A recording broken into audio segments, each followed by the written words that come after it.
Okay, so kinship, marriage, and family. So last time's discussion, we talk about like the composition of the basic unit of society, which is actually family. So in that lecture, we're actually able to know the different kind of kinship. So it could be a kinship by blood that you are genetically related to each other, or kinship by marriage, wherein the society acknowledge your partnership. The society acknowledge the bond that you have with each other to create a family. And then once you created a family, the product of your partnership would actually be connected to you na by blood. So from the term apinal, it will be consanguineous. So in short, basically, apinal started it, and then consanguineous will have it further be spread. Okay. So kinship by blood. Basically, this image right here, the descent system, anthropologists designed this very easy way to determine who is a male and who's a female in a family tree. And yes, you may. Yes, you may. Okay. Someone asked to go that ano that he will go to the CR. So okay, proceed. Now, with this symbol of the descent system created by the experts or the anthropologists, it shows in here the gender and also the connection or the bond. So whenever you see an equal sign, it's a marriage bond. If you see a vertical line, it's a descent. And then if you see a horizontal line, meaning they belong in the same generation or they are co-descent. Okay. So with this image, I'll just somehow leave this in here since we discussed it yesterday. Basically, let's return. Here, additional information. If a certain person is being traced, like somehow the genealogy of that certain person is being traced, there's a symbol to that. There's a legend to take that individual. But instead of calling it individual, they call it ego, and then they use the symbol square just to make it non-gender specific. Okay. And there are two types of descent, unilineal descent, which is under that, the patrilineal and matrilineal. And then the second type of descent is the bilineal descent. So with the unilineal descent, basically, it follows two ways. The first way is going to the father side or the patrilineal, and then the second one is going to the mother side or the matrilineal. Meanwhile, the bilineal descent uses the example of taking both of the parent side, so the father side and the mother side, as composition of one ego or two egos. And last time also, we talked about the different types of marriages. And also at the same time, the composition of marriages, and that it's also another type of kinship, which is apinal. Okay, so a while ago, consanguinal, now we have the apinal kinship. So this is something that anyone can actually be engaged into, the ability to be married or the right to be married. Especially if you are a heterosexual individual, you could just really marry any man. For women, you can marry any man you like, provided of course it's still in the law of mankind, na it's not somehow related to you, or it's not like super super younger than you. It's allowed na older than you, but never marry someone younger than you. Diba, we have like issue now with regards to Bugoy and the volleyball player. Diba yun? So, yun, I believe until now, they're not yet married. They had a child already at the age of 15 ata, or yeah, 15. Bugoy already is the father of the child of that volleyball player. She's already 20, and then he is like 15. So even they had a child together, they cannot be married. It's because he is still young. Okay, so they need to wait up until he's 18, which is, I think he is 18. That's why maybe they celebrated his birthday. Kasi that also gives him the opportunity to marry the volleyball player. But anyway, marriage is like the start of a family. And then after that, it will grow like a tree. Okay, so imagine marriage is like the seed. Okay. So there are different definition of marriages. I will not go through that specifically. We had a very long lesson from that last time. So anyway, by just this four sociologists and anthropologists defined, basically what they all agree upon is that marriage is a contract, a binding agreement that the partner, permissible partners, okay, the permissible mate, should somehow be together and create a family. Malonowski nga mentioned, di ba, that he viewed marriage as a way to reproduce and maintain children's somehow longer lineage, diba? For population growth. Okay. And then there are different kinds of marriages, the exclusive ones or the monogamy. The monogamy actually has other subtopics: social monogamy, sexual, marital, and the serial monogamy. Okay. So with regards to polygamy, this is naman somehow practiced by other tribal group, mostly in the Oceania region and the African region. So and the polygamy, this is like the society, their society, accept the idea that a person could actually have multiple partners. Meanwhile, in cultures like ours, Philippines and some other Western country, we are very somehow leaning towards or somehow imagining that a marriage is only exclusive, like monogamy. But there are other civilization who embrace polygamy. So then again, we will cash in the idea of culture again in there, 'di ba? That the variety of culture happens talaga. So two types of polygamy is the polygyny, wherein it's the man having multiple wives. Okay. Meanwhile, the second is polyandry, wherein it's the woman who have multiple husbands. So this is actually very parang strange for us to hear, but it is actually being practiced in the Tibet and Nepal portion, wherein the woman is only allowed to be married with brothers of parang yung her husbands should actually be brothers. Okay, so that's a practice in Tibet. So that's called fraternal polyandry. And then the secondary marriage is still under polyandry, wherein a certain woman could actually be marrying different men. Okay, provided not related to each other. Okay. And the special mention that we discussed last time is the ritual kinship. So this is the kind of relationship. If the first one is bonded by marriage contract, and I mean the second one bondage by marriage contract, the other one is by blood, biological genes and relationship like that.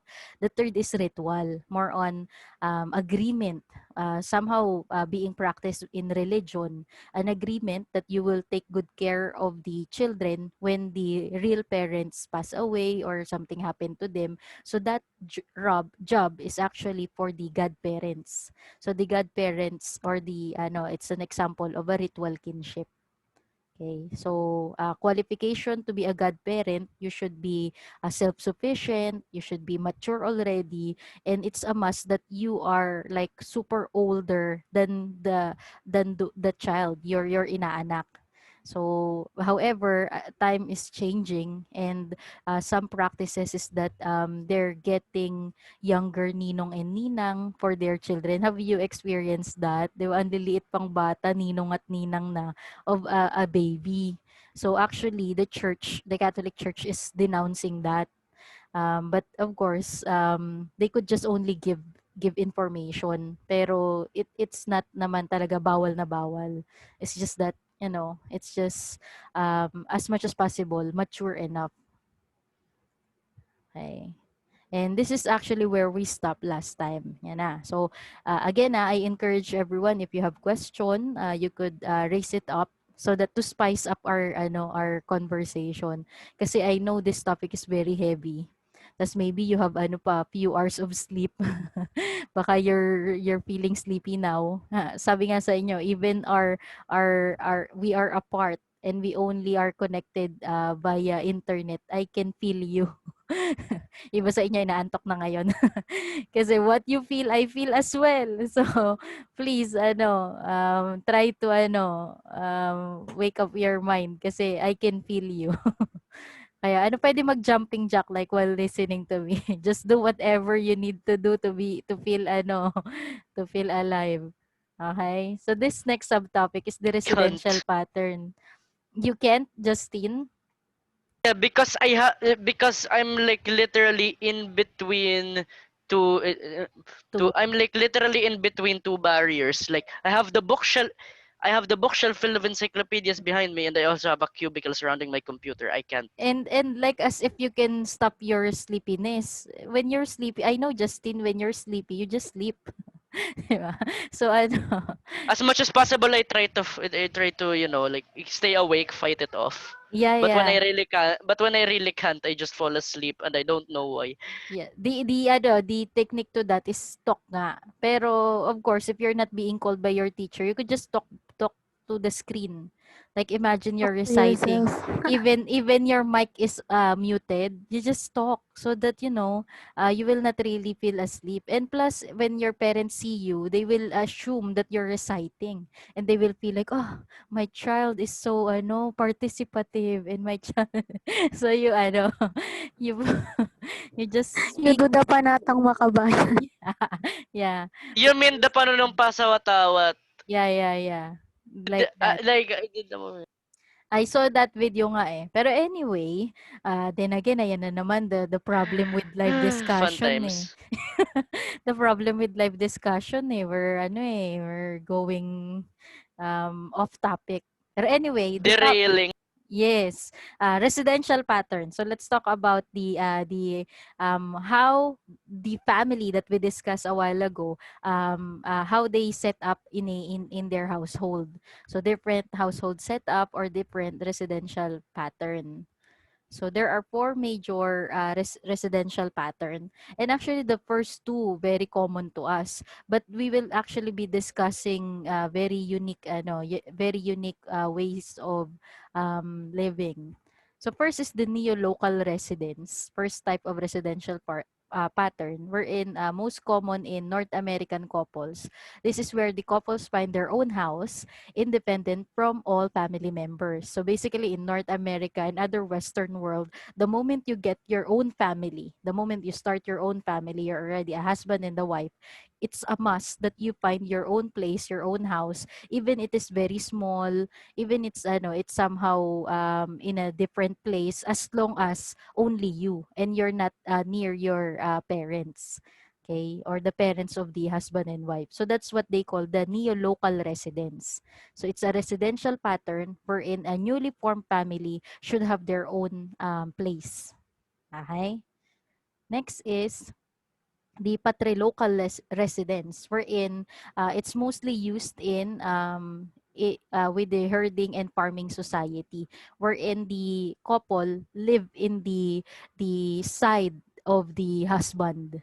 So let's say they got married, thus instead of going to buy their own house and be independent, they will live in the house of the husband. Okay, so patrilocal. Okay, which is this is commonly used here in the Philippines, no? Parang whoever is the husband, if that husband cannot provide pa the house for his wife, they will actually for the meantime stay in the house of the guy. Okay, so patrilocal. Usually it's like a springboard lang practice in the Philippines. But in provinces, I mean in the metro in the Philippines, but in provinces, they really take it as a practice kasi the more closer to the father side or the husband side, the better source of living. Okay, especially yun nga as example in here in herding and farming, that is really well recommended. So, it's where the married couple lives with the husbands, ayan, with the husband's father's family. By living with the husband's family, it lets all the men, the father, the brothers, and the son continue to work together to the land. That's why this is very applicable to provinces or farming areas. Okay? The third residential pattern, is the matrilocal residence. So, this is most familiar among horticultural groups. It's where the couple moves to live where the wife grew up, usually fond of matrilineal kinship system. So, basically, if the society is very maternal, like parang the powerful ones are the women, which there are societies like that talaga in the world. Maybe we are just somehow accustomed with a very masculine rule type of kinship. But in some parts like African region, their matrilineal is very strong. That's why tendency, instead of having living in a father side, they're living in the female side. Okay. And usually, those who are practicing matrilocal have a very strong caring and loving nature in their household. Okay. And lastly, this is like a very strange and new one. So in our thinking, so Avon colloquial residence is also related in a matrilineal societies. However, in this case, the couple moves to live with the husband's mother. So sa husband's mother's so many na information, wait lang, to the Husbands, husband's mother's brother. Husband's mother's brother. Ang layo na, no? They it's live with confusing. they live with the most significant man. The most significant man, his uncle, because it's who they will later inherit everything from. So basically, this Avon local strongly suggesting like the elderly man in the family, usually nga the uncle, like that could actually be wanting for inheritance. Actually, this is very unique. I'll try to search more with examples of Avon. I think it's Avon local lang. Or I think Baka there is nagka example in the Bible po. sige, I'm sige not, be. Can you? I'm not sure po what story in the Bible, but there is something mentioned about the inheritance po there. And then when the husband of the sister died, the sister lived with the husband's brother. Ah. I'm not sure what story po, but in the Bible, I think there's something found there about that po. I will try to look for it na lang po. B. Thank you. Thank you. We'll have that in our Viber with the example of this. And I would like to also, later I'll correct. Kasi I read the book, hindi siya Avon local eh. Kasi what I did with this PowerPoint, there's already available PowerPoint in a group wherein teachers are member of, yung LinkedIn. We get our materials in there. And then I get this. So I save time kasi they type it for us. Tas we're just gonna use it. Tas I actually forgot to proofread this part. So, allow me later to check it. I'll just give a correction just in case this is not the real term. Kasi iba yung nabasa ko sa book. Sa book is Avon local lang. But we'll see. Later, we'll have that. Anyway, the important three were able to solidify the information. So the neo-local, which is now being practiced in the Philippines, the neo-local, that when a couple get married, they stand on their own. And then patrilocal, still majority of the Filipinos practice this, living in the husband side, and then the matrilocal in the wife side. Okay. And then this last portion will get more example and correction to that later. So those are like the four major residential pattern. Now, sorry if the term is next meeting because I was like imagining yesterday that this would be where our lesson be cut off. So basically, this lesson is um, if we talk about how to form a family and what are the compositions of family, and then next we talk about where they live after such starting a family. Now, of course, we cannot remove the fact that there are some families that are, being Broken. broken or separated, and there are a lot of society in the world wherein they accept that they socially understand that there are some situations wherein family do not just somehow get along anymore, and the couple no longer are good for each other. So basically, majority of the society in the world somehow practice the separation of the couple, or somehow breaking off the marriage. Diba, in our definition last time, it's a bondage, it's a contract. Marriage is a contract. So one thing with the contract, it could actually be broken off. But two countries in the world who are not yet somehow embracing the idea of divorce or breaking that bond or that partnership, and that is Vatican City, which is the capital of the Catholic Church, and Philippines only. Two lang. Imagine, even African nations have this. Even Oceanian nation have this.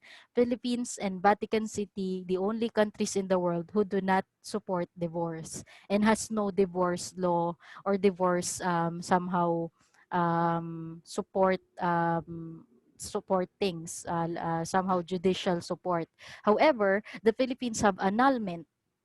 So if you somehow recall some parts of our contemporary issues, we're actually able to touch this portion. Annulment refers to a couple who got married and then they will be separated. It's allowed na parang their marriage contract will actually be separated. However, this have some special cases. Dapat your reason in there, that's why you want annulment. It's because you want to annul the wedding. When you say annul the marriage never happened.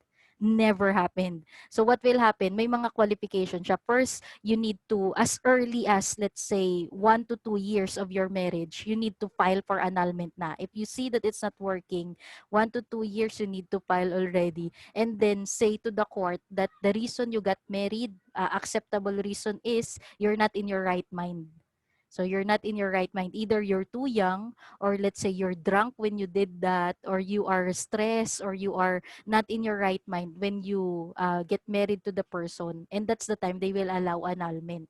Or let's say in the long run you realize you're related pala to each other. Let's say that's your first degree cousin, or somehow very related to you, primary relative mo. So basically that's the time they will approve the annulment. And then other reasons, like for example, I just don't love him anymore, or I just do not like being with her anymore. Those reasons are not acceptable in annulment. Plus, I even learned of some case I even learned of some cases like this one guy, he's not Filipino though. This one guy married this one woman, but then later on in their, yeah, and they had a kid, but later on in their marriage, the guy realized that the woman she married, they both realized that they're actually related. siblings. The couple realized they're actually siblings. That is not that is not a Filipino story, right? The No, not pa, not kasi pa, and ano, it just bugs me. yeah, there are actually a lot of stories like that in the Philippines. Ano, it happens even in Philippines because I watched KMJS last time, and then they actually featured a story of a couple who got fall in love with each other kasi they became textmate and all, and then when they're about to settle na, basta they became couple talaga. So something happened and like that. And then they learn that they are siblings. They are related. So things like that. Okay. So last 9 minutes, I think I'll just finish the idea of divorce and annulment, and then I'll renew the Zoom. Anyway, let's go back to the idea of annulment nga. Annulment is allowed in the Philippines, but basically, I believe it was allowed for money purposes. for the money that they get to in here, because it's so expensive. Only celebrities can afford annulment. I remember back then when I was in high school, Christine Hermosa, if you know her, Christine Hermosa and Dieter Ocampo are so in love with each other kasi Christine broke up with Jericho Rosales. So, edi okay na. And then Christine Hermosa fell in love with Dieter Ocampo, very extremely in love with each other, na few years after few years in their relationship, they secretly got married. And then the ABS-CBN organization found out about it, and they despise that. They do not like that. They do not support that kasi they have more plans pa for Christine and all. Plus at the same time, the time they're already not that in love anymore. So what they decided is actually to annul the marriage. So ano lang siya, ang bilis lang nilang kinasal. I think after 6 months of their marriage, they had annulment and it was approved. All because of course they have the money, they have the connection, and they have a good reason kasi it's so early pa, and then they cut it off already. So they use the idea na they are not in their right mind. They were not in their right mind when they do it. So yun, naanal yung marriage nila. So if you're thinking that the first husband of Christine Hermosa is Oyo Boy Soto, you're wrong. Her first husband is Dieter Ocampo. Yan. And a lot of celebrities pa are actually able to afford annulment. Meanwhile, regular Filipino couples cannot actually have this because it's so expensive. Na puro, at saka one thing with here pa, I do not understand why the Catholic Church support annulment and despise divorce. Because in annulment, you're still gonna separate the marriage eh. But one thing with the Catholic Church supporting annulment, it's because the marriage never happened. Parang all records will actually be removed, that you will be single and then this person single again, that you were never really married. Na parang ganun, parang binura. So you see the hypocrisy in there. Like parang they were still Chair, family and then removed. Yes, yes. Yeah. ano, Chair, what if like, di ba, Chair, the annulment, Chair, should be like a decision of two parties, Chair, like a girl and a woman, and a girl and a woman, a man and a woman. Yeah, What if, Chair, ano, Chair, only one person, Chair, agree with it the cannot. annulment, but the other person doesn't want, Chair? It It's cannot. impossible. Yeah, it's supposed to be what do you call that? A common understanding. So if the other one do not want and the other one wants to, it's not gonna happen. That's why there are new there's a bill that's being passed. I think the author of that is Risa Ontiveros Barakel, Senator Risa Ontiveros. She's actually raising up the concern of filing for the divorce, or having the divorce bill, that bill be a law already.